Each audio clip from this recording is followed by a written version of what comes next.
I'm Michael Weintraub. I'm the founder and CEO of Medicx Media Solutions. Our claim to fame is we focus on a very unique and deliberate segment around pharmaceuticals, health, wellness, and ailments. And our job is to help our advertiser customers identify audiences in a way that is far and above the idea of protecting consumer privacy is even more important in a segment like this. And so we've developed some technologies with some patents pending on how to do that and use some very unique offline data sets, consumer opt-in surveys, and leverage those insights and bring advertisers, audiences, make them available to them both online and in some of the traditional offline markets as well when it relates to email and direct mail and in print for that matter. We tend to have our historical roots in traditional direct marketing and database management. So you predate the internet? That is correct. Okay. That is correct. I've spent most of my adult career in pharmaceutical marketing and learning how to leverage data assets that have been available to our industries for the last 20 some odd years without any issues like we see today in the online world as it relates to privacy.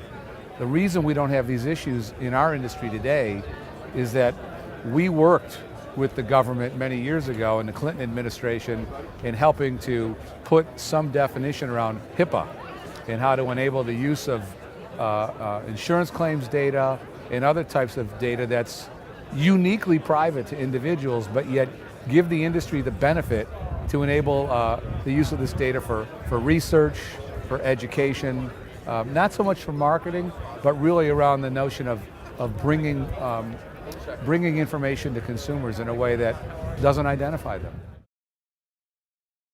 For our company, it's been somewhat of a wrestling match with the online industry. The online industry is still kind of evolving and hopefully will adapt to the models of NAI and IAB in terms of self-regulation. We've had to respond to a higher authority, and that authority is the federal government under something called the HIPAA regulations.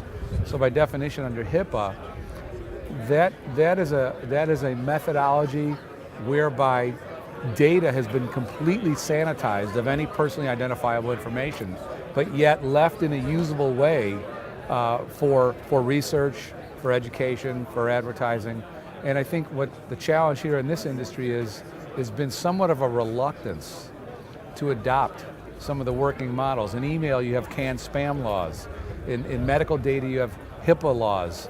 And in the online world, there's been somewhat of a reluctance to take a science such as those, if you will, and a process and adapt them. And there's a lot of good reasons why, not only from a business perspective, but an operational and technological perspective. I think there's been some challenges.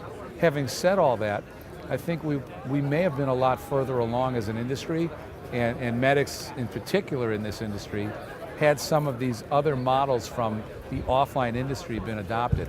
And a perfect example of what's happening right now is a lot of the arm wrestling going on around the call for do not track technology.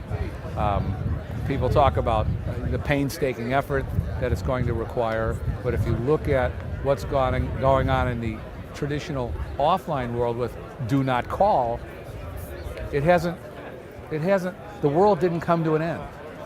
And we all figured out how to work within those limitations and grow and prosper. So I think those historical perspectives provide great promise for the online industry, but I think it's going to take some time for this industry to evolve toward these types of processes and standards to ensure that we're working with consumers in a way that's fair to a consumer and of interest and value to a consumer. We hear on a regular basis that we know how to find audiences in the traditional market. There are lists available to do email campaigns. There are lists available to do postal campaigns. We have our own customer files. I think part of the challenge the pharmaceutical companies have is they, unlike any other industry that we work with in media, are the most highly regulated. And it creates such difficulty for so many of these advertisers in this space to innovate. And I think that's part of a challenge that probably won't go away. I mean, we're one of 2 countries in the world, us and New Zealand, that allow the advertising of prescription drugs on television and any other media. With that comes a lot of scrutiny and comes a lot of regulation. The notion of being fair and balanced, the notion of you cannot allow user-generated content to be tied to your ads, because the FDA is so concerned about the idea of a pharmaceutical company promoting off-label uses for their drug when they have not been approved for those uses.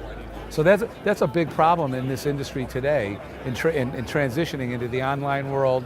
Social media is the regulation of how and what they must disclose in their advertising, different than any other advertiser most of our colleagues here work with. To be completely honest, we haven't seen that much innovation. I think pharmaceutical companies are struggling with developing more state-of-the-art branded sites and unbranded sites that they're trying to drive consumer traffic to. I would argue the innovation actually is in some of the requirements that are now being made by the FDA. 2 years ago, you'd see a banner ad for a brand X without any disclosure around it. And if you've ever noticed on television or elsewhere, a pharmaceutical ad always is accompanied by all the side effects and all the gotchas if you use this product. And it confuses consumers, but it is a requirement. When advertising went online with banners, there was a gap, I think, in terms of the FDA oversight and requiring that. So one of the innovations I actually saw that I think is good is the ability for a consumer to kind of move their cursor around that banner ad, and the pop-up with all that FDA notice is now in your face, and you can make a decision really if you want to click that ad or move on. Now, was that mandated by the government that in the banner ad you also need to show that, or did the companies take it upon themselves to be like, you know what, let's do the same thing we're doing on TV? No, it was mandated. It was something that the industry, I think, jumped in kind of head first with a blinder on, trying to find their way into how to promote online, and the FDA finally kind of caught up and came in with this edict. And I think that's why you see this industry, in particular pharmaceuticals, struggling to find its way in social media. Similar challenges, probably even more critical challenges in social media is to be able to defend oneself in terms of the brand, that when you're out on a Facebook or a MySpace or whatnot, that comments being made in a friend group that I've used brand X for this condition, and yet there's no approval, legal approval for that condition. That's the rub, I think, a big rub for pharmaceutical advertisers, because they're not getting any direction from the FDA yet. I think the biggest challenge for this industry is in working with us, and we've got a handful of innovators and early adopters.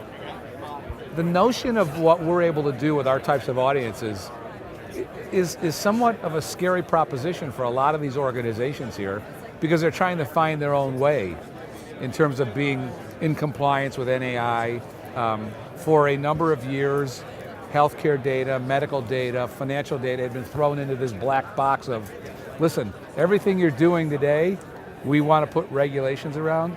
We're going to hold these areas to even a higher expectation. That never came to fruition. At least in my interpretation of the FTC Commissioner's comments this past December, it was all data.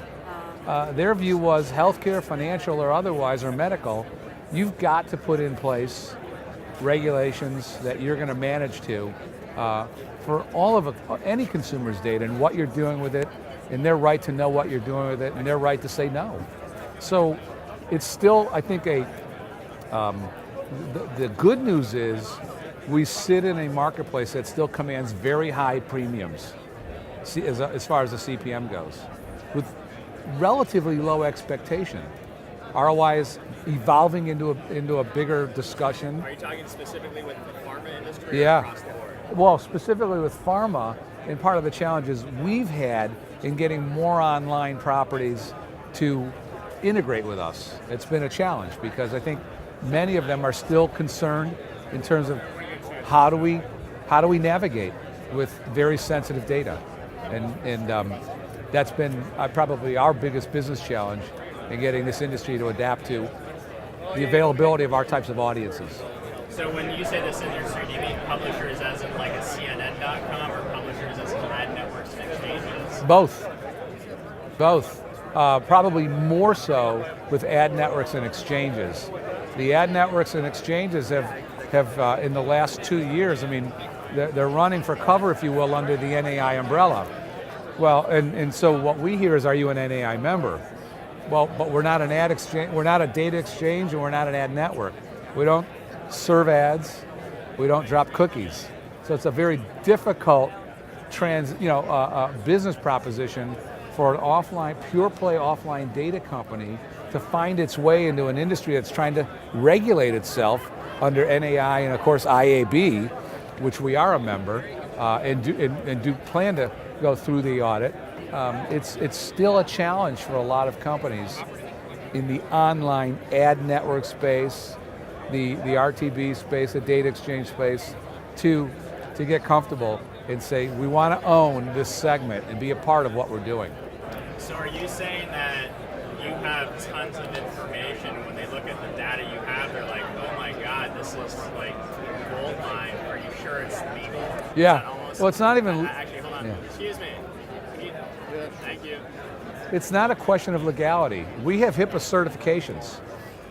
The online ad targeting world doesn't see the HIPAA certification with any great regard other than, hey, that's a nice thing, but we're dealing in a different world. See, it's not about the law for a company like us, it's about the lore. That's my point. And it's really about the perception, and people's concern about becoming the next headline or the first for the FTC to go find in this new environment of self-regulation.